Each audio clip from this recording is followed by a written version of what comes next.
Video. Basically, what's going to happen is, I'm going to give you the context. A team of officers arrested a guy for whatever reason. That's not important. But what happened is, after they secured the person that they locked up in a police vehicle, his hands were he was handcuffed, and he was sitting in the back of a patrol car. A male officer threatened him with a can of mace. A female officer got upset because she realized that was excessive force. The guy was already restrained in the back of the vehicle. He posed no threat.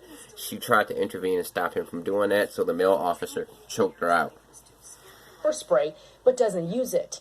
That's when a nearby officer who was concerned with things escalating further intervened. You can see her running to police, grabbing him by his belt, pulling him backwards. He then turns and aggressively grabs her by the neck while pushing her backwards.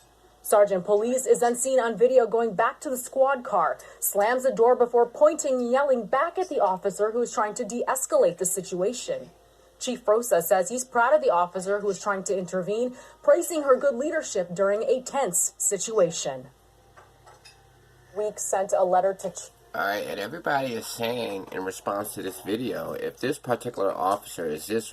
Sergeant is seen hold... If this particular officer, this supervisor, he's a supervisor police officer, so he's a police officer that has rank. So, if he's that upset with his own fellow officer, imagine how he acts to normal people. Imagine how he acts to the people that he encounters when he's out on patrol. So a lot of people are saying that, I mean, it's very rare to have video footage of an officer doing something wrong to a person that they're locking up, let alone it's rare to have footage of an officer who's actually abusing one of their own.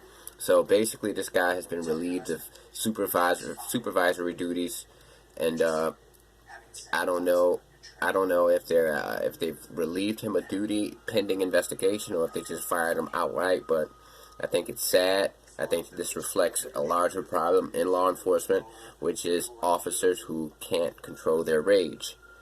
Alright, thank God he didn't kill that female officer.